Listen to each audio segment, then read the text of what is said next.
This bulletin is sponsored by a diagnostic center. नमस्कार, मैं हूं जयश्री नागदा और आप देख रहे हैं सीबीसी न्यूज राजस्थान का संभाग बुलेटिन। इसमें है वो सारी खबरें जो आपके लिए जानना जरूरी है। तो आइए एक नजर डालते हैं आज की न्यूज हेडलाइंस पर। एक दूसरे पर जमकर बरसे कटारिया डोटासरा। कटारिया बोले, प्रदेशाध्यक्ष होने से कोई बड़ा नेता नहीं हो जाता। डोटासरा का जवाब, टिकट के लिए उनसे पूछा तक नहीं गया, क्या हैसियत रह गई उनकी। चित्तौड़गढ़ में समझाइश व कार्यवाही पर शांत हुआ माहौल। स्टाफ कुर्सी से उठकर स्ट्रेचर पर लेटने को कहा तो युवक ने नर्स से की मारपीट। हंगामे के बाद दो भागे। राजसमंद में पूर्व एमएलए के भाई भतीजों के खिलाफ मामला दर्ज। राजकार्य में बाधा डालकर पटवारी से मारपीट की। राजस्व टीम ने होटल किया सीज। डूंगरपुर और उदयपुर जिले के हैं पीड़ित। नगरपालिका अध्यक्ष के नाम पर 5,40,000 हड़पे। कांग्रेस सफल रही। वल्लभनगर में एक और नाराज दावेदार को मनाने में। मेनारिया की हुई मुख्यमंत्री से मुलाकात। अब प्रत्याशी प्रीति शक्तावत के समर्थन में। खिरोदा में जनता सेना की नुक्कड़ सभा का आयोजन। जोधपुर जेएनवीयू अध्यक्ष रविंद्र सिंह भाटी पहुंचे चुनाव प्रचार में। कहा, रणधीर सिंह भिंडर प्रदेश के एकमात्र नेता हैं जो छात्र हितों के लिए हमेशा साथ खड़े रहे। और अब खबरें विस्तार से। राजस्थान में होने वाले उपचुनाव को लेकर बीजेपी कांग्रेस के नेता इन दिनों एक दूसरे पर जमकर आरोप लगा रहे हैं। साथ ही एक दूसरे को नीचा दिखाने का मौका भी नहीं छोड़ रहे। ऐसा ही कुछ मंगलवार को भी हुआ। कांग्रेस प्रदेशाध्यक्ष गोविंद सिंह डोटासरा और नेता प्रतिपक्ष गुलाबचंद कटारिया ने एक दूसरे को जमकर कोसा। कटारिया ने जहां डोटासरा को अनुभवहीन नेता बताया तो डोटासरा ने कटारिया की हैसियत पर सवाल उठा डाला। धरियावद और उपचुनाव में कांग्रेस के गोविंद सिंह डोटासरा सहित कई बड़े नेताओं के दौरे को लेकर पूछे जाने पर कटारिया ने कहा कि डोटासरा कोई बड़े नेता नहीं है। पार्टी के प्रदेश अध्यक्ष हो जाने से नेता बड़ा नहीं हो जाता, अनुभव होना चाहिए। वहीं कटारिया ने यह भी कहा कि सिर्फ भाषण देने से कुछ नहीं होता। कटारिया ने कांग्रेस को चैलेंज देते हुए कहा कि अगर भाषण की ही बात है तो दोनों पार्टियों के नेताओं को एक मंच पर बैठा लो, फिर पता चल जाएगा।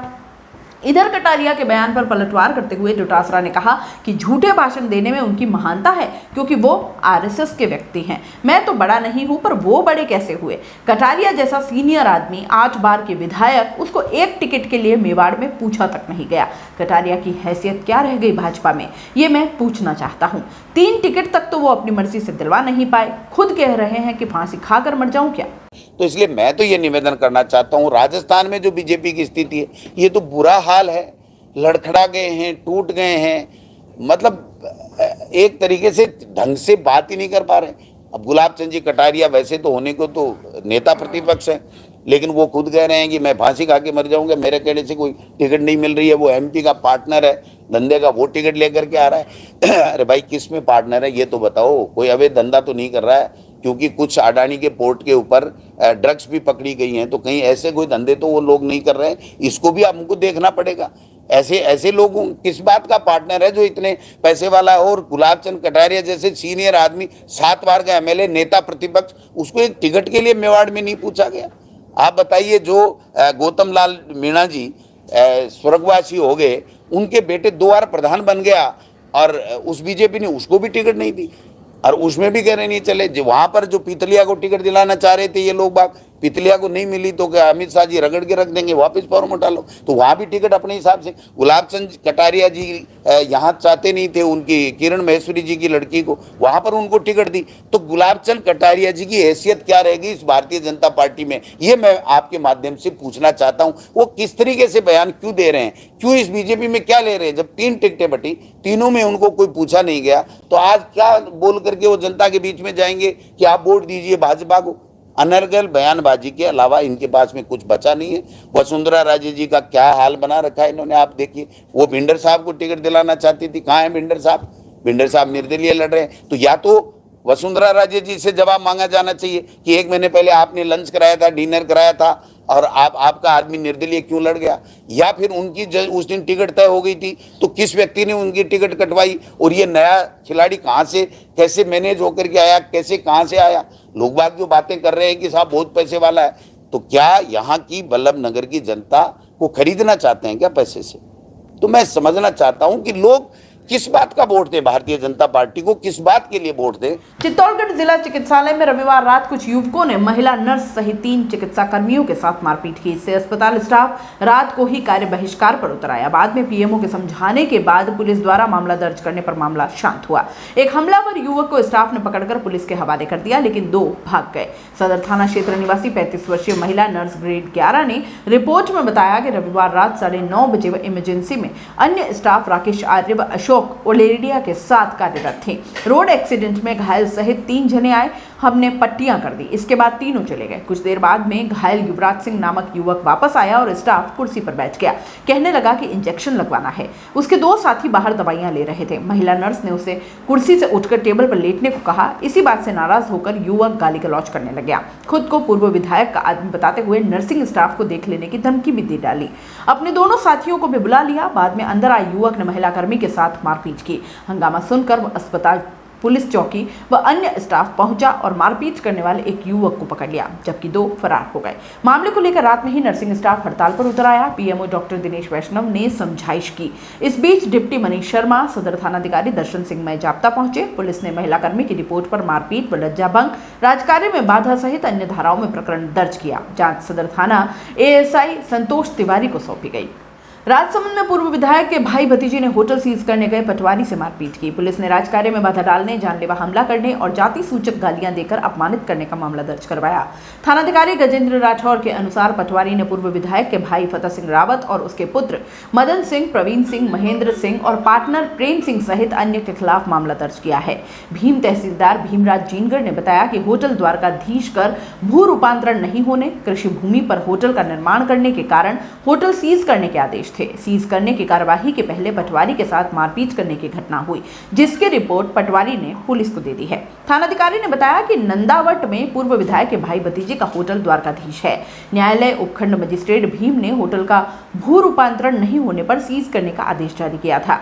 आदेश की पालना में सोमवार को तहसीलदार व भीम पटवारी लाल सिंह जाटव मौके पर पहुंचे। राजस्व विभाग की टीम ने पुलिस जाब्ते की मौजूदगी में होटल को सीज किया। इस दौरान होटल संचालक ने अन्य साथियों के साथ मिलकर पटवारी से मारपीट की। बांसवाड़ा के प्रतापपुरगढ़ी नगर पालिका में सफाई कर्मी की नौकरी दिलाने के नाम पर डूंगरपुर और उदयपुर जिले के करीब 31 बेरोजगार युवाओं से 5,40,000 रुपए हड़पने का मामला सामने आया है। प्रतापपुर निवासी कचरा पिता नाथू और नाथू पिता बूढ़िया पर रुपए लेने का आरोप लगाया है। पीड़ित डूंगरपुर, सागवाड़ा, इटालीखेड़ा, आसपुर, साबला, सलुम्बर के रहने वाले हैं। पीड़ितों के अनुसार नाथूलाल ने नौकरी दिलाने के नाम पर नगर पालिका अध्यक्ष दिलीप परमार और सुभाष परमार के नाम से 18 जुलाई 2020 से अब तक डूंगरपुर और उदयपुर जिले में 31 बेरोजगारों को प्रतापपुर बुलाकर रुपए वसूले। साथ ही नौकरी दिलाने के लिए कई प्रकार के स्टाम्प, दस्तावेजों के नाम पर अन्य खर्च भी करवाया गया है। इनमें से कई बेरोजगारों ने नौकरी के लालच में ब्याज पर रुपए लेकर दे दिए। नौकरी नहीं मिलने पर जब पीड़ितों ने वापस रुपए मांगे तो आरोपियों द्वारा जान से मारने की धमकी दी जा रही है। पीड़ितों के पास राशि के लेन देन के मामले में आरोपियों से मोबाइल पर की गई बातचीत की कॉल रिकॉर्डिंग और लेन देन के वीडियो साक्ष्य भी हैं। ये सभी इस बारे में पालिका अध्यक्ष दिलीप परमार का कहना है कि आरोपी नाथूलाल हरिजन से किसी तरह से कोई लेना देना नहीं है। मैं तो इससे जानता भी नहीं हूँ। उदयपुर और आसपास के लोगों के लिए अब खुद का प्लॉट खरीदने का आ गया है सुनहरा मौका। उदयपुर प्रॉपर्टी साकरोदा में लाए हैं धरती धन। आपके लिए ऐसी स्कीम जिसमें आपको 10 माह तक 700 रुपए हर 10 दिन में जमा करवाने हैं और आपको मिलेगा सस्ता प्लॉट। मात्र 10 महीनों में 30 ड्रॉ में खुलेंगे 90 रेजिडेंशियल प्लॉट्स। केवल 21,000 में प्लॉट पाने का जबरदस्त ऑफर भी है और कई आकर्षक उपहार भी हैं। तो सोचना क्यों, जल्द ही बुक करवाइए और अपने प्लॉट के मालिक बन जाइए। अधिक जानकारी के लिए आज ही संपर्क करें 7300107440 8559858687 पर। हमारा पता है Udaipur property, office address 212 second floor, Samriddhi complex, opposite Krishi Upaj Mandi, main gate, Reti stand, Udaipur. Congress से दावेदारी जताने वाले ओंकार लाल मेनारिया ने जयपुर में मुख्यमंत्री से मुलाकात की, जहां उन्होंने कांग्रेस प्रत्याशी प्रीति शक्तावत को समर्थन देने की बात कही। इस तरह कांग्रेस की ओर से डैमेज कंट्रोल के प्रयास सफल होते दिख रहे हैं। गौरतलब है कि कांग्रेस पार्टी के पुराने कार्यकर्ता ओंकार लाल मेनारिया पिछले 40 साल से पार्टी का कार्य करते आए हैं। वहीं 2 बार सरपंच भी रह चुके हैं। उसके बाद जमीन पकड़ को देखते हुए मेनारिया ने पूर्व विधायक गजेंद्र सिंह शक्तावत के निधन के बाद रिक्त हुई सीट पर उपचुनाव में कांग्रेस से दावेदारी जताई, लेकिन टिकट दिवंगत विधायक गजेंद्र सिंह शक्तावत की धर्मपत्नी प्रीति कुंवर को दे दिया गया, जिसके बाद हल्की सी नाराजगी चल रही थी। जानकारी के अनुसार इसी नाराजगी के चलते मुख्यमंत्री के साथ गत दिनों वल्लभनगर में आयोजित सभा में इन्होंने मंच भी साझा नहीं किया।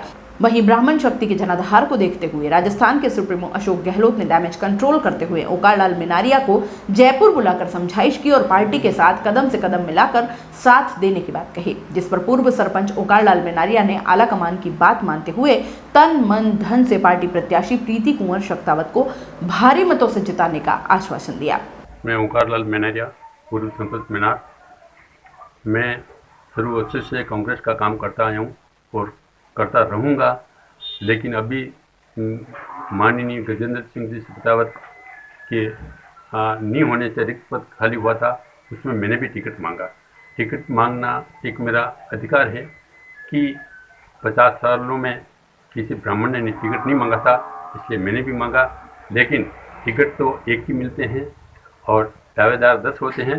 लेकिन उसके बाद सीएम साहब ने मुझे जयपुर बुला लिया, तो थोड़ी सी मेरे मन में थी कि भाई बहुल समाज होते हुए ब्राह्मणों को नहीं दिया।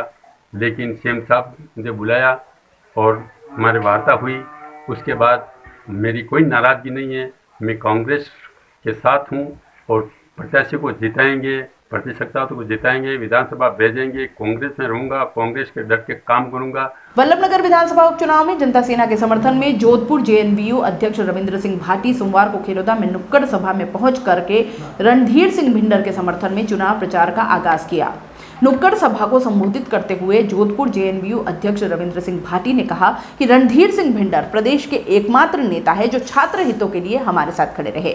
वल्लभनगर की जनता भाग्यशाली है जो भिंडर जैसा नेता मिला है। जिसके बाद रणधीर सिंह भिंडर व रविंद्र सिंह भाटी ने भिंडर के सूरज पोल पर चुनाव कार्यालय का उद्घाटन किया। जनता सेना संरक्षक रणधीर सिंह भिंडर ने कहा कि कांग्रेस राज से जनता रो रही है, महंगाई, बिजली के बढ़ते बिल से जनता परेशान है। इस सरकार को उपचुनाव से बताना है कि आपका राज जनता को परेशानी में डाल रहा है। पिछले 2.5 वर्ष में कांग्रेस विधायक होते हुए भी एक विकास का काम नहीं हुआ।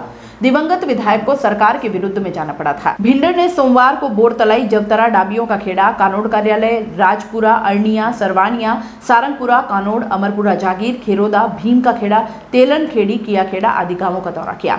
कानोड़ नगर में सोमवार को चुनाव कार्यालय का उद्घाटन रणधीर सिंह भिंडर ने किया। यहाँ पर आयोजित बैठक में कांग्रेस छोड़ जनता सेना में शामिल हुए कार्यकर्ताओं को सम्मानित किया गया।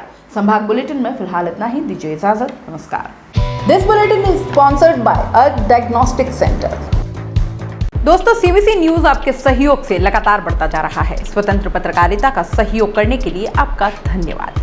सबसे पहले तो जिन लोगों ने हमारे चैनल को सब्सक्राइब नहीं किया है तो पहले सब्सक्राइब करें, जिसका कोई शुल्क नहीं लगता और बड़ा आसान है। बस नीचे दिख रहे लाल सब्सक्राइब के बटन को दबाना है और पास में दिख रहे बेल आइकन को भी दबाना है, ताकि आपको अपने सीबीसी न्यूज के हर अपडेट्स मिल सके। हमारे इंस्टाग्राम पेज और फेसबुक पेज को भी लाइक करें, फॉलो करें, वहां पर भी आपको मिलती है तरह तरह की अपडेट्स। हम पूरे राजस्थान से आपके लिए लाते हैं वो खास खबरें जो आपके लिए जरूरी है, और वो भी पूरी बेबाकी के साथ।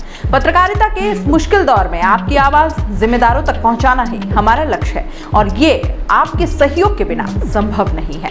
हमारा सहयोग करें, स्वतंत्र पत्रकारिता में अपना योगदान दें और ज्वाइन बटन पर जाकर सदस्यता लें, चाहे सबसे छोटी सहायता के रूप में ही क्यों न हो। जनता की बेबाक आवाज बने रहें, उसके लिए सहयोग आपको ही करना है। सब्सक्राइब करिए और ज्वाइन बटन पर क्लिक कर सदस्यता ग्रहण कीजिए।